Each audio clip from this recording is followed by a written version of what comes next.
So bangkit tu IT. KIT. Bangkit. Dia Oh, sebenarnya Bank adalah bangkit. Aid. Tak. Oh, Okay.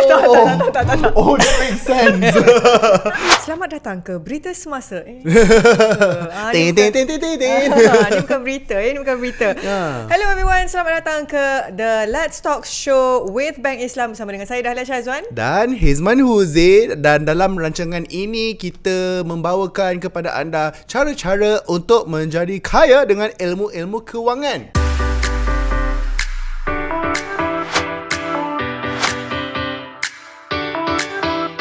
Dah cakap pasal kewangan ni kan? Ya. What do you think about sedekah dan kewangan? Okay, tentang sedekah. So sedekah, okay, on my platform I rasa macam ada banyak dan ramai orang yang macam nak ambil peluang. Lepas tu kesahihan sesuatu kes tu I selalu sebut sebagai kes lah. Macam contohnya rumah terbakar, orang tu sakit dan sebagainya, orang accident apa semua. I susah lah nak detect orang tu legit ke tidak dan sebagainya. Betul. Dan sebab itulah pentingnya untuk kita semua bersedekah ataupun memberi bantuan menerusi platform-platform yang legit, platform yang telus, platform yang betul, supaya duit kita tu sampai dekat orang tu. Betul. Itu satu hal lagi yang macam sampai ke tidak. So kita selalu tanya-tanya tau, macam asal aku berjalan apa semua kan, kiri kanan depan belakang, ada je orang yang kurang kemampuan dan sebagainya kan. Macam kita nak sampaikan sesuatu, nak bagi sedikit apa semua tu boleh, tapi macam ada tak orang yang lebih besar, agensi yang lebih besar yang boleh bantu kita untuk selesaikan masalah masyarakat ni? Ada. Iklan. Ada. Jadi untuk episod kali ini kita akan berkongsi bersama dengan anda tentang Sedekah House, di mana ianya akan mengumpul dan menyalurkan supaya sampai ke orang yang memerlukan. Namanya crowdfunding, crowdfunding platform. Yang mana kita akan panggil tau. Wow, kita seru. Kita akan menjemput Encik Muhammad Zikri Muhammad Syairi. Dia adalah penolong pengurus besar perhubungan strategik.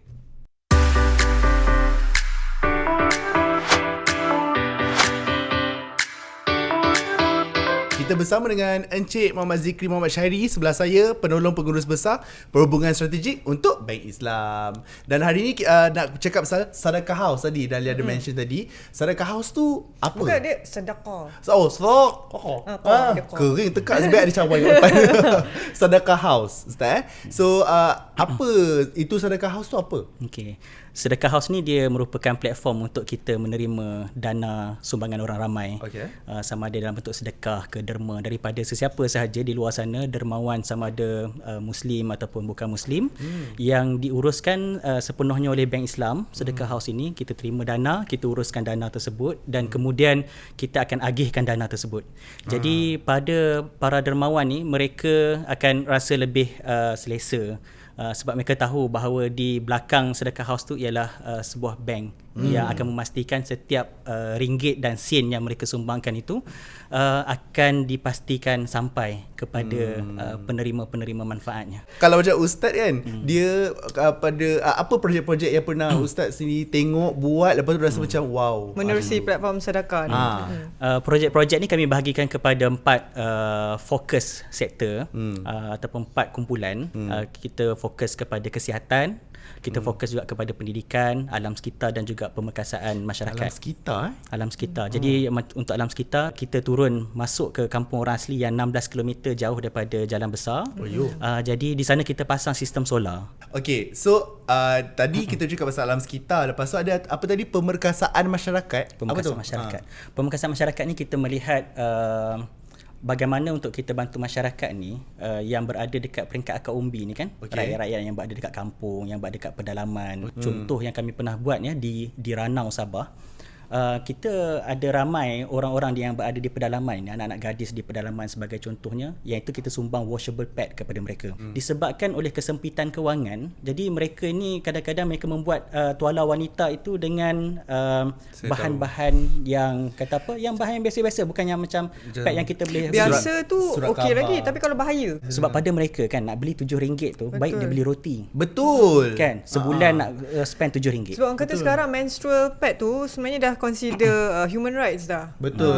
And should be made free lah Jadi kan. apa yang terjadi? Anak-anak ni nanti bila dia buat benda tu, dia akan berlaku kebocoran dan sebagainya dan akan diejek oleh rakan-rakan kat Betul. sekolah Lepas tu yang emosi akhirnya pula, emosi trauma. dan dia akan balik ke rumah dia dan dia tak datang ke sekolah. Nampak tak itu? Dengan kita bagi menstrual pad tu, kita dah address isu pendidikan. Kita nak tahu macam mana orang-orang ini dipilih dan macam mana ia disalurkan sampai terus. Itu yang kita nak tahu sebenarnya. Betul. Kita memang ada satu garis panduan untuk kita memilih dan menilai mereka ini. Kan kita akan tengok siapakah board of trustee mereka. Malah kita akan check dari sudut AMLA kan, pengubahan wang haram. Sekarang ni kan kita cakap NGO ada berlaku Money pengubahan wang haram, money laundering dan sebagainya. Jadi benda-benda ni kita check satu persatu. Malah yang beneficiary ataupun penerima ni pun kita check. Kan dari hubung kait dan sebagainya. Jadi yang ini sebab kita nak bagi comfort kepada orang yang menyumbang kan, mereka dah sumbang RM100, RM10 kan, even kadang-kadang bagi RM1 pun kan, tapi setiap ringgit dan sen tu kan sampai betul kepada penerima dan impact dia tu impact yang sustainable, yang berterusan. So setakat ni semua orang yang dibantu bukan one off lah. Dia memang berpanjangan. Betul. Ataupun ada period of time lah. Betul. Sampai rasa dia orang dah okey macam tu lah. Contoh kita bantu anak-anak mahasiswa dekat universiti kan, yang di kalangan keluarga susah ni. Bila dia orang susah, dia orang miskin, tak ada duit nak makan. Bayangkan beli makan tengah hari nasi untuk makan tengah hari dan juga makan malam. Dekat dua. Jadi apa yang dia buat? Kita bagi RM300 minimum sebulan. So saya nampak dekat sini usaha mereka tu dia lebih macam sustainable lah. Kan sebab kalau contohnya kebanyakan kalau saya bukan kebanyakan orang, saya lah. Kalau kita derma tu mungkin one off, baru tak jumpa dah lepas tu kan. Tapi sebab yang saya tengok dekat sini adalah lepas ni apa? Selain daripada golongan-golongan orang luar bandar dan sebagainya, saya dengar tadi Dahlia bagi tahu saya IJN ada, Institut Jantung Negara. Ya, Institut Jantung Negara kita bekerjasama dengan Yayasan IJN. Jadi ini pun kita bantu, fokus kami kepada anak-anak juga, budak-budak kan, di kalangan pesakit jantung daripada keluarga susah. Jadi diorang ni kita bantu mereka ni supaya dia boleh cepat untuk dapatkan pembedahan segera. Bayangkan kan anak-anak IJN ni, saya masih ingat lagi diorang ni bila nak selepas dibedah, mereka ni akan duduk dekat ward ICU tau. Jadi ward ICU ni ibu bapa pun tak boleh bersama dengan mereka, hanya kecuali pada waktu melawat. Bila saya visit waktu tu, ayah dia pun ada datang. Pada waktu tu dia merintih panggil ayah dia kan. Saya hanya beberapa saat saja mampu bertahan kat situ. Akhirnya saya mengundur diri. Tak mampu, tak sanggup untuk tengok situasi itu. Waktu tu keluarga yang mendapatkan rawatan tu mereka datang daripada Johor. Kan bila bersalam dengan tayangan ayahnya pun kita tahulah bahawa ayahnya tu daripada keluarga yang susah dan melakukan kerja-kerja yang berat. Kan? Jadi ini kita bantu supaya dia ni sihat ataupun boleh survive dan mengikuti pendidikan dan kemudian boleh membantu pula orang lain. Macam mana pula kita tengok respon masyarakat lah melihat kepada wang yang mereka salurkan tu, macam mana kita nak ukur kepercayaan mereka terhadap Sedekah House ni? Pada bulan 11 yang lalu kita mengeluarkan report sulung kami, laporan sulung. Daripada di situ kita ceritakan kita telah pengkutip lebih kurang 5 juta. Sebab Sedekah House ni baru lagi 2018. Kita baru collect 5 juta lebih dan kemudian kita telah pensalurkan lebih kurang dalam 1.5 juta. Dan daripada situ setakat 31/3 2021 ni kita dah pun menyantuni lebih daripada 6,000 penerima manfaat. So alhamdulillah. Kalau katakan macam Dahlia, kita baru berbual tadi, macam Dahlia kadang-kadang tu dia lebih selesa untuk apa tu, untuk share bagi barang kan. Kalau orang minta tolong ke apa kan, daripada bagi duit, kita tak tahu dia buat apa dengan duit tu kan. So kita salurkan barangan yang dia perlukan lah. So menerusi Sedekah House ni bukan sekadar bantuan kewangan kan, tapi bantuan-bantuan barangan apa-apa. Tapi itu Sedekah House. Tapi macam mana orang yang nak sumbang pula? Memang boleh cash juga macam mana? Okey. Kami punya core business ni adalah menerima cash, menerima tunai. Cash, okay. Sebab kami berperanan bukan untuk menggantikan NGO ataupun bukan untuk menjadi sebuah lagi NGO kan yang akan menerima apa saja sumbangan. Jadi kami hanya memberi fokus kepada tunai.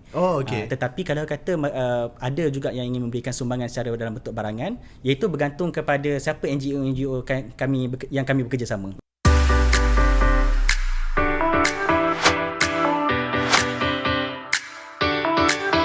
Okay, so untuk mereka-mereka, aku takut lupa lepas ni. Cakap terus. Okay, so untuk mereka-mereka yang derma ni kan memang kita ikhlas. Tapi kadang-kadang satu benda yang orang tanya, kita boleh claim tak tax kalau kita derma dalam sejumlah yang... Good question. Okay. Sedekah House ni walaupun nama dia house kat ujung tu, dia bukanlah sebuah entity ataupun sebuah badan kebajikan yang boleh mengeluarkan tax exemption sebagai contohnya.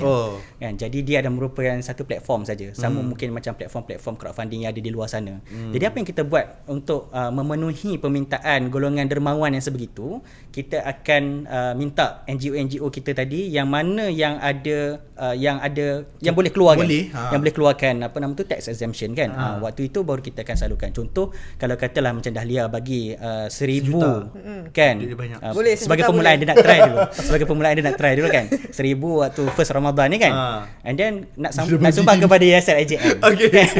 Jadi nasib baik bukan abang aku kena petik. jadi kita akan minta Yayasan IJM untuk keluarkan tax exemption tu kepada Dahlia.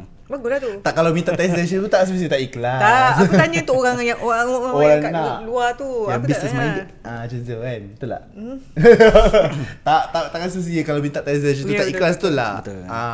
So dalam pada sedekah house ni berapa lama dah start buat? 2 tahun 2018. Daripada 2018 maksudnya 3 tahun.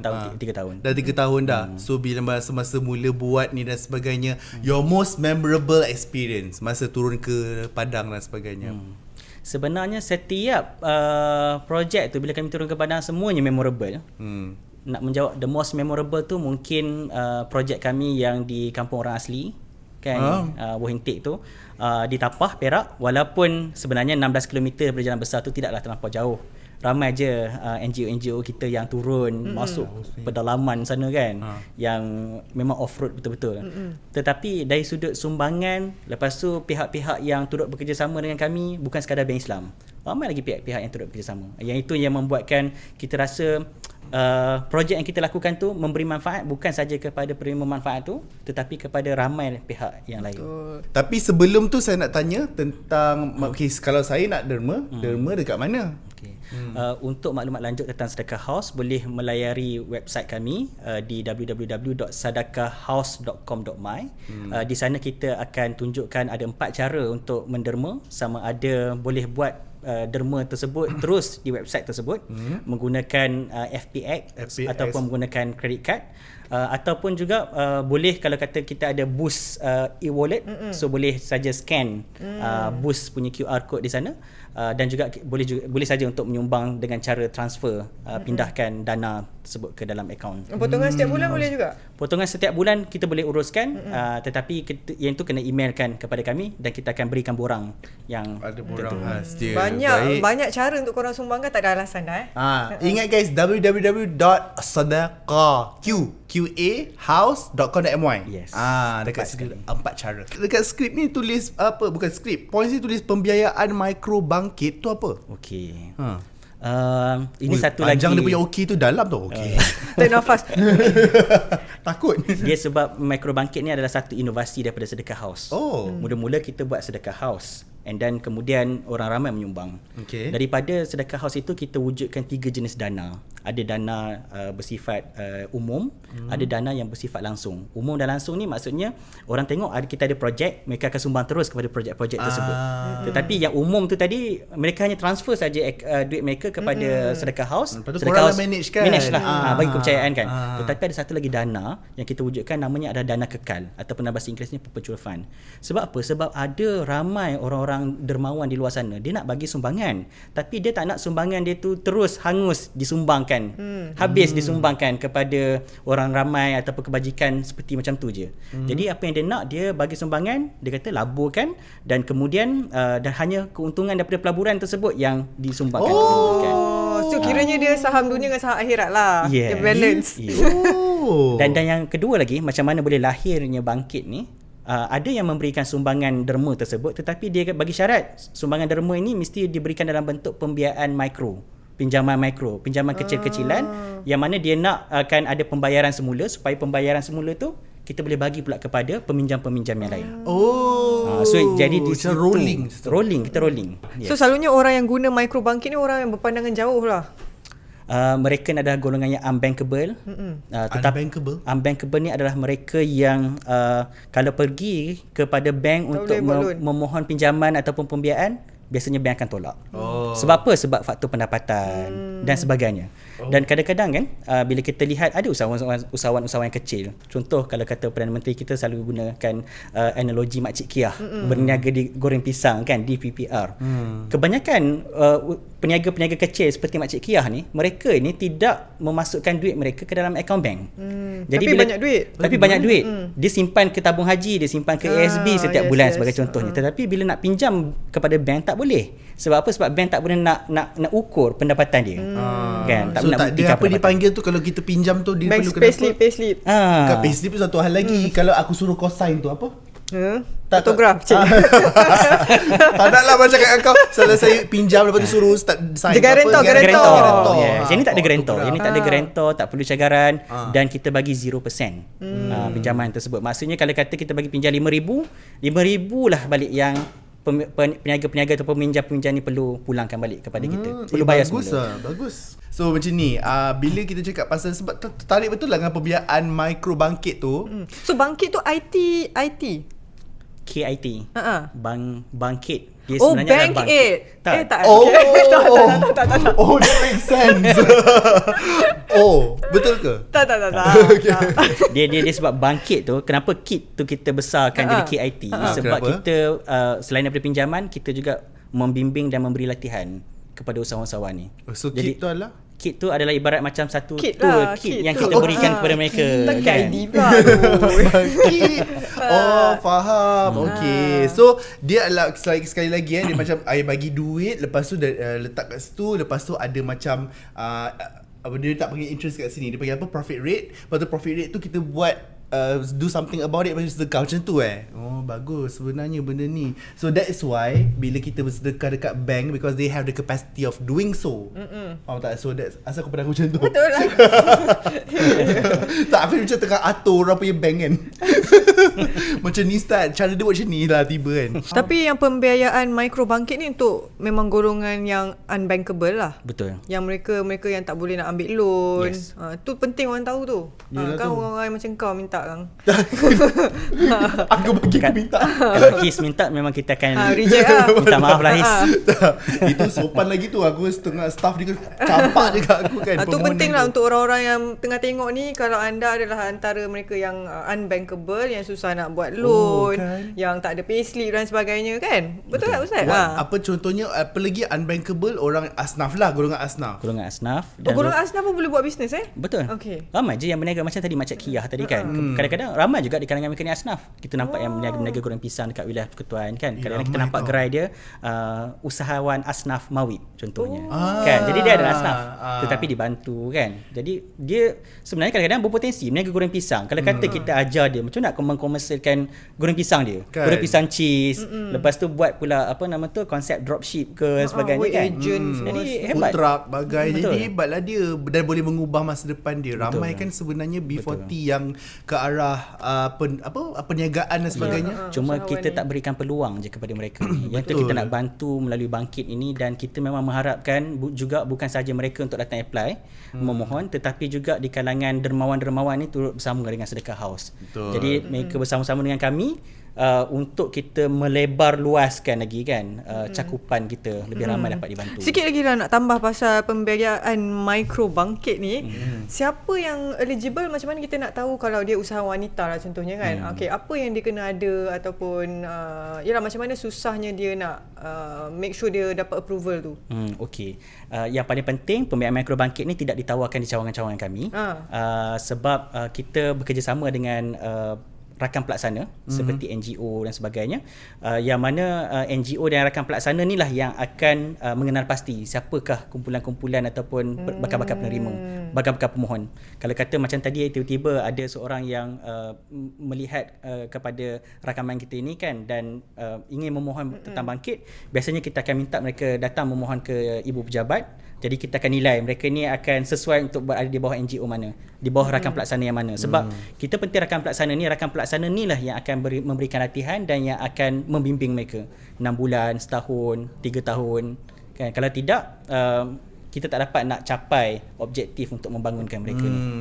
Alright, terima kasih banyak Encik Muhammad Zikri. Semoga usaha Encik Zikri dan juga seluruh Bank Islam dan juga NGO-NGO yang terlibat ni diberkati dan dirahmati. Okey? Okey, terima kasih banyak. Dan kepada anda semua yang berminat untuk memberi sumbangan ataupun derma menerusi Sedekah House, senang saja, tak payah hafal website. Kita bagi kepada anda QR code dan anda hanya perlu scan. Ini QR code ni bawa ke mana? Ke www.sedekahhouse.com.my.